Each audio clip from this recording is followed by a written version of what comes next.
It's the early morning of the 18th of December 1944, and a column of German tanks is tasked with capturing the Belgian town of Stavelot. SS Obersturmbannführer Joachim Peiper is in his King Tiger. His plan is to rush the bridge, but the Tigers are too slow. He needs fast cavalry. Bring mir Panther! A pair of faster Panther medium tanks pulls up from the line. Their commanders are ready for orders. Peiper has to get through Stavelot and secure the bridges further on if the Battle of the Bulge is going to be successful. He orders the Panthers to charge and take the bridge at full speed. The Panthers roar and lurch forward, accelerating down the main road. They turn a corner at high speed, firing wildly across the river. But the Americans are ready. The Germans speed into the crosshairs of an American 57mm anti-tank gun. It fires and strikes the lead Panther towards the rear, damaging its engine and stopping it, dead in its tracks. The second Panther races past the smoking wreck. It turns towards the American anti-tank gun and charges. The gunners dive out the way as 45 tons of steel charges into them, smashing the gun. The Panther crew quickly reverse back towards the bridge and speed across, all the while drawing the fire of the American defenders gathered on the other side. Heading into the main town, the Panther crew roll into the path of a second American anti-tank gun. The German tank commander quickly shouts to his machine gunner, and he instantly spots the threat and rakes the American position with the Panther's machine gun. Under heavy machine gun fire, the American crew managed to get off a shot.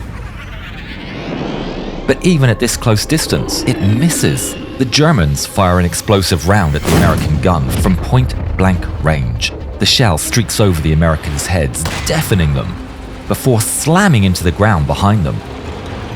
The Panther tank crew are already charging the position and drive over the anti-tank gun, crushing it. With the American defense crumbling, Peiper orders his King Tigers to roar to life, and one by one, they cross the bridge. They need to capture the American fuel dump. Peiper's mission is to push past Stavelot, but he needs that gasoline. But the Americans have other plans. The commanding officer of the American forces is Major Paul J. Solis, and he desperately tries to coordinate a defense, but seeing the German heavy tanks crossing, he knows he has to retreat. All units, evacuate the town! But Solis is no fool, and in retreat, he makes sure to deprive the Germans of their much-needed gasoline and orders the fuel dump to the north of Stavelot to be destroyed. Peiper is furious. He needed that American gasoline. In addition, he was hoping reinforcements would have arrived by now. But the company of Tigers commanded by Obersturmführer Jürgen Wessel has been held up further south. With the dump to the north destroyed, he makes the decision to range to the west in search of more American gasoline. Peiper has his group of King Tigers line up and carry on their advance, leaving Stavelot in search of fuel. His impatience means he leaves the town of Stavelot defended only by German soldiers. The German soldiers are ordered to wait for more Tigers to arrive and to set up rudimentary defenses. They're digging in when the sound of tanks is heard. But their hope turns to despair as they realize the sound is not Tigers from the south, but is instead coming from the north. On the hill overlooking the town, a column of Shermans, M10s and infantry arrives, and from the higher ground, they start shelling the German positions in the town.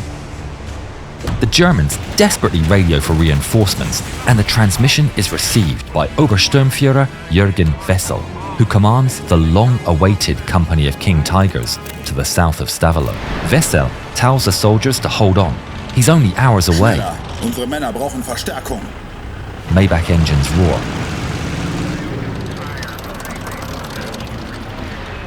They arrive in Stavelot as the battle is still raging.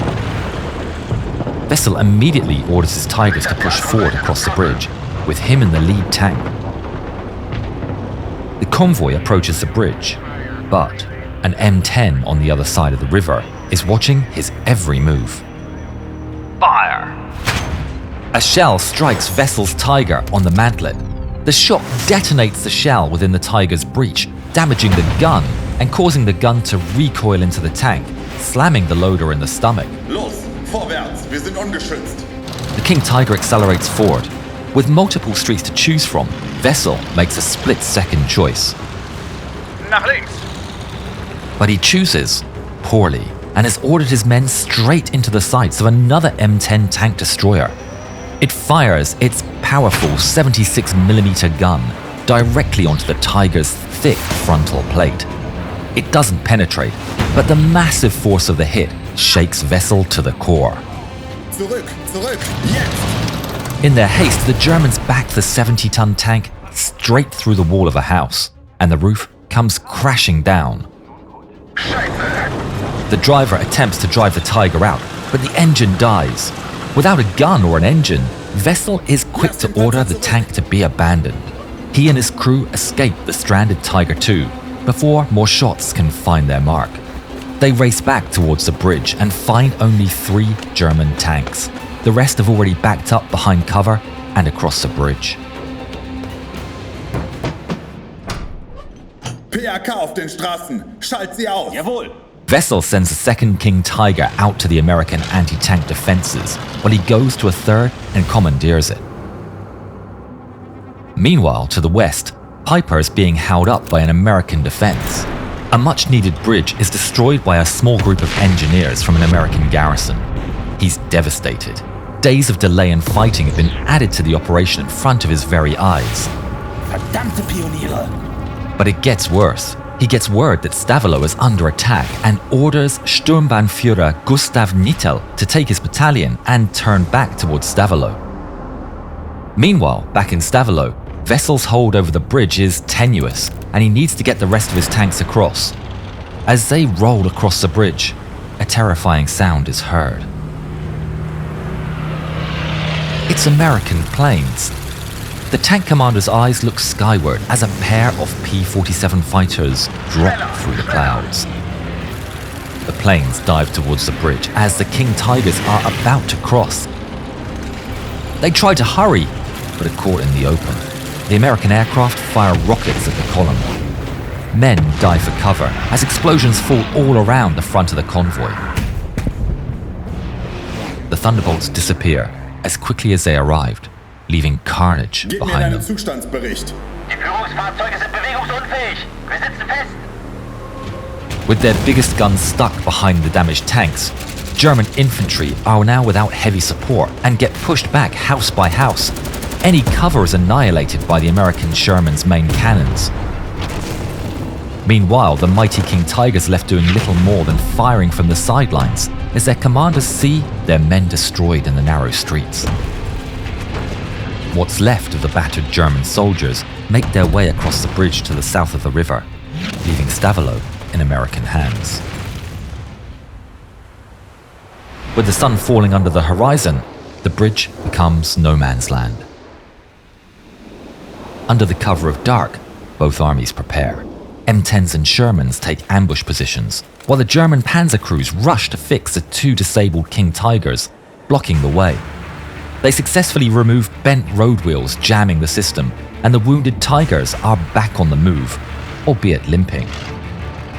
Taking advantage of the extremely heavy fog, the wounded Tigers move forward and escape past the Americans to the west. On the south side of the river, commandos from the German special unit Stielau are dressed in American uniforms in an attempt to fool the Allies. A column of them are ordered to ride captured American jeeps and head to Stavelot. They've been pretending to be American troops to catch the enemy by surprise as part of the Battle of the Bulge. Arriving at the bridge, they hope their disguise will get them across. The men sit with their hearts in their mouths. They make it halfway across the bridge. Their objective is within sight. But the Americans are wise to their deception, and the thunder of machine guns rips through the night, destroying the entire column. The Tigers that have been in the south now advance. The first Tiger, number 222, braves the open ground from the south of the river. An M10 tank destroyer crew across the river see it emerge and aim square at its flank. The 76mm main gun fires, and slams into the Tiger's hull, right above the tracks. Tiger 222 comes to an immediate halt. The M10 follows up with a second shot that rips off the frontal plate, and then a third that punches clean through the side armour once again. The German crew throw out a smoke grenade and escape through the fog of war. The instant defeat of the lead Tiger kills the momentum of the southern attack.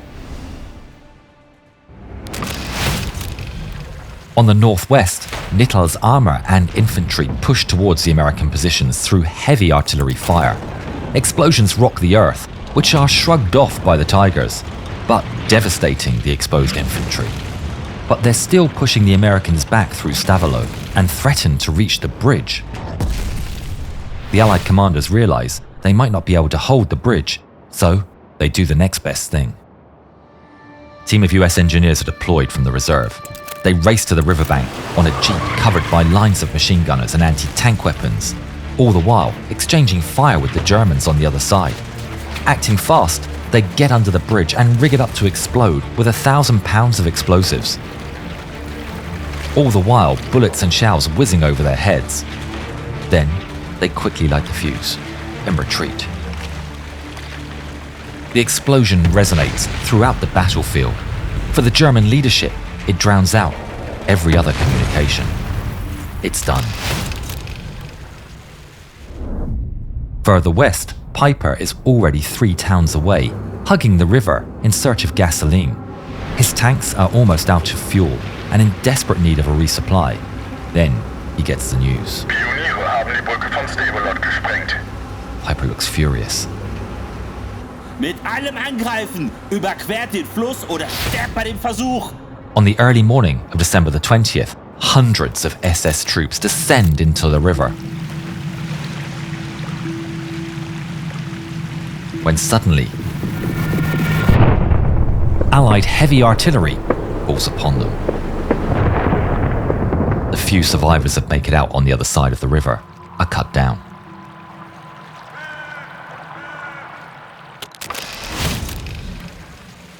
On the west flank, the Americans are pushed back by Knittel's forces, but the Germans suffer withering fire, and the cost is paid by the German infantry.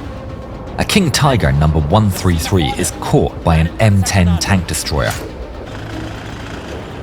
and it fires its 76mm cannon into the Tiger's heavy armour, its massive impact going through the fighting compartment. Feuer! Feuer! The M10 pulls back just in time before the Tiger's massive shell flies past in front of them. The American crew quickly radio the location of the German tank.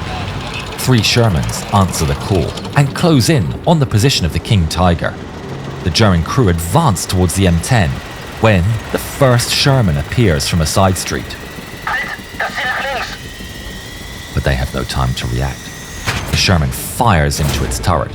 The shell ricochets with devastating force. Moments later, another Sherman emerges and fires a second shot into the hull of the Tiger, the impact being absorbed by its heavy armour. The King Tiger swings its turret towards the targets, but the Shermans reverse into cover before they can get the shot. The heavy tank is too slow and unwieldy to respond. The commander knows he's in deep trouble. His armour matters for little if he can't hit back. A shell streaks across the battlefield and strikes the Tiger right between the turret and the hull. The round pushes the 2 plates apart, squeezing through the turret ring and into the fighting compartment. The radio operator is killed, and it damages the transmission, but the tank can still move. Damaged, the Tiger flees from the Shermans. Heading out of town at full speed and leaking hydraulic fluid, the crew are confounded as one of the tracks jams. Unable to steer, the crew are forced to abandon the tank in a ditch by the side of the road. The king has fallen. The advance from the west stalls, and the rest of the Tigers are wary of meeting the same fate. The German effort has totally crumbled. Knittel is left with only one choice, which is to order a full retreat. West of Stavelot, Peiper and his men have run out of fuel, and with allies closing in, they're forced to abandon their tanks to escape on foot. Their mission is a total failure. Verdammte Pioniere! Joachim Peiper survived the war, despite his active participation in many atrocities. He only served 12 years in prison. Did you hear one of our superior Tigers defeated over 40 Soviet tanks? The Soviets said it never happened. Well, who do you believe? Watch this film and let us know.